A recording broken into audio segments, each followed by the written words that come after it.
അങ്ങനെ ഗർ എന്ന cinema കണ്ടിരിക്കുകയാണ്. ഗർ GRRR. ഇതിലെ പ്രത്യേകതകളെന്ന് വെച്ചാൽ സുരാജേട്ടനും അതുപോലെ തന്നെ കുഞ്ചാക്കോനും ഒരുപാട് കാലത്തിന് ശേഷമാണ് ഇവർ വീണ്ടും ഒന്നിക്കുന്ന ഒരു സിനിമ വരുന്നത്. അപ്പം സിനിമയെക്കുറിച്ച് പറയുകയാണെങ്കിൽ സിനിമ കാണുന്നതിന് മുമ്പ് തന്നെ ഒരുപാട് പ്രതീക്ഷകളുണ്ട്. കാര്യം എസ്ര എന്ന സിനിമയുടെ സംവിധായകനാണ് ഇതിൻ്റെ സംവിധായകൻ. ഇതിൻ്റെ പ്രൊഡ്യൂസർ ആര്യയാണ്. അങ്ങനെ കുറേ കാര്യങ്ങൾ സിനിമ റിലീസ് ആവുന്നതിന് നമ്മൾ സോഷ്യൽ മീഡിയ അവിടെ ഇവിടെയൊക്കെ കാണുന്നുണ്ടായിരുന്നു.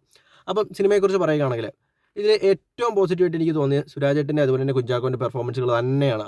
വളരെ നമ്മളെ സിനിമയിലേക്ക് എൻഗേജ് ചെയ്ത രീതിയിലുള്ള വളരെ കിടിലൻ ഒരു പെർഫോമൻസ് തന്നെയാണ് രണ്ടുപേരും കാഴ്ചവെച്ചിട്ടുള്ളത്. അതുകൂടാതെ ഇവരെ കൂടാതെ ഈ സിനിമയിൽ ശ്രുതി രാമചന്ദ്രനുണ്ട്, അനഘയുണ്ട്, അലൻസിയറുണ്ട്, രമേഷ് പിഷാരടിയുണ്ട്, സിബി തോമസ് ഉണ്ട്.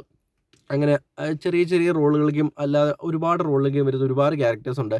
എനിക്ക് കുറേ ഇഷ്ടപ്പെട്ട കുറച്ച് ക്യാരക്ടേഴ്സ് എന്ന് പറയുകയാണെങ്കിൽ സുരാജേട്ടൻ്റെ അളിയനായിട്ടൊരു പുള്ളി വരുന്നുണ്ട്.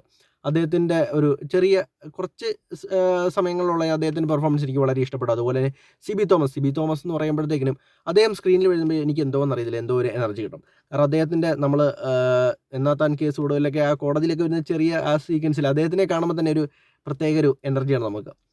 അപ്പം പിന്നെ സിനിമയിലെ കഥയെക്കുറിച്ച് നോക്കുകയാണെങ്കിൽ നമുക്ക് ട്രെയിലർ കാണുമ്പോൾ തന്നെ ഇതിൻ്റെ കഥയെക്കുറിച്ച് ഏകദേശം ഒരു ഐഡിയ കിട്ടും. ട്രിവാൻഡ്രം സൂ ഒക്കെ ആയിട്ട് ബന്ധപ്പെട്ടിട്ടൊരു ഇതാണ്. അദ്ദേഹം സിംഹത്തിൻ്റെ സ്പേസിലേക്ക് അറിയാതെ വീണു പോകുന്നൊരു ചെറുപ്പക്കാരൻ്റെ, അല്ലെങ്കിൽ ആ ചെറുപ്പക്കാരനെ രക്ഷിക്കുന്നതിന് വേണ്ടിയിട്ടുള്ള കുറച്ച് സംഭവങ്ങളൊക്കെയാണ് ഈ സിനിമയിൽ ഇവർ കാണിച്ചു തന്നത്. അത്യാവശ്യം ഒരു ചെറിയ ഒരു പ്ലോട്ടിനെ വെച്ചിട്ടുണ്ട് വളരെ വലിച്ചു നീട്ടാതെ ഒരു ഡീസൻ്റ് ആയിട്ട് വളരെ മികച്ച രീതിയിലൊരു സിനിമ ഇവർ എടുത്തു വെച്ചിട്ടുണ്ട്. ഇവരാകെ എനിക്കൊരു പോരായ്മയായിട്ട് തോന്നിയത് ഒരു ഗ്രാഫിക്സിൻ്റെ കുറച്ച് കാര്യങ്ങളാണ്. ചിലപ്പോൾ ഈ ലോ ബഡ്ജറ്റിൻ്റെ പ്രശ്നങ്ങൾ കൊണ്ടായിരിക്കും. കാരണം എന്ന് വെച്ചാൽ നമുക്ക് അറിയാം, പടം കാണുമ്പോൾ തന്നെ നമുക്കത് ഫീൽ ചെയ്യുകയും ചെയ്യും. സിംഹത്തിൻ്റെ ചില ഷോട്ടുകളും അതുപോലെ തന്നെ സിംഹം ഓടുന്ന 1-2 രംഗങ്ങളുണ്ട്. അതൊക്കെ കാണുമ്പോഴത്തേക്കും അതുപോലെ കരടിയെയും ഗൊറില്ലയും കാണിക്കുമ്പോൾ തന്നെ ഇത് നമുക്ക് നല്ല രീതിയിൽ ഫീൽ ചെയ്യും. ഇത് മെയിനായിട്ട് എനിക്ക് തോന്നുന്നു കുട്ടികളെയും അതുപോലെ തന്നെ ഫാമിലി ഓഡിയൻസിനെയൊക്കെ ടാർഗറ്റ് ചെയ്ത് ഇറക്കിയൊരു, അല്ലെങ്കിൽ അവരെ കേന്ദ്രീകരിച്ചിറക്കിയ ഒരു സിനിമയാണെന്ന് തോന്നും.